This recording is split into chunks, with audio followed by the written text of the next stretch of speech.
বন্ধুরা দেখেন, গরমের দিনে অনেকে হেড ব্যবহার করে। আমরা সবাই হেড ব্যবহার করি। দেখেন, আমি একটা হেড ব্যবহার করানোর জন্য বানিয়েছি যে সোলার প্যানেল দিয়ে একটা পাঙ্খা। এটা গরমের দিনে যখন মাথায় দিবেন তখন এই যে দেখেন অনেক ঠান্ডা লাগবে। এই যে দেখেন শ্বাস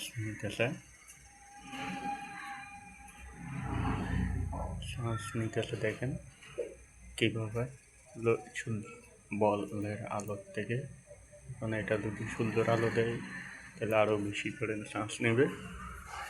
এরকম শ্বাস নিতে থাকবে এবং এদিকে একটা ব্যাটারিও ফিটিং আছে। আর আপনাদেরকে চালু করে দেখাই, দেখেন কীভাবে ঘুরতেছে। চালু করলে 3 দাগ বাড়ানো যায়। প্রথম দাগ একটু কম, দ্বিতীয় দাগ আর একটু বেশি, তৃতীয় দাগ আরও বেশি। এই যে লাইটিং জ্বলবে, দেখুন তখন মাথায় দিব এবং ঘুরতে থাকবে। আসসালামু আলাইকুম।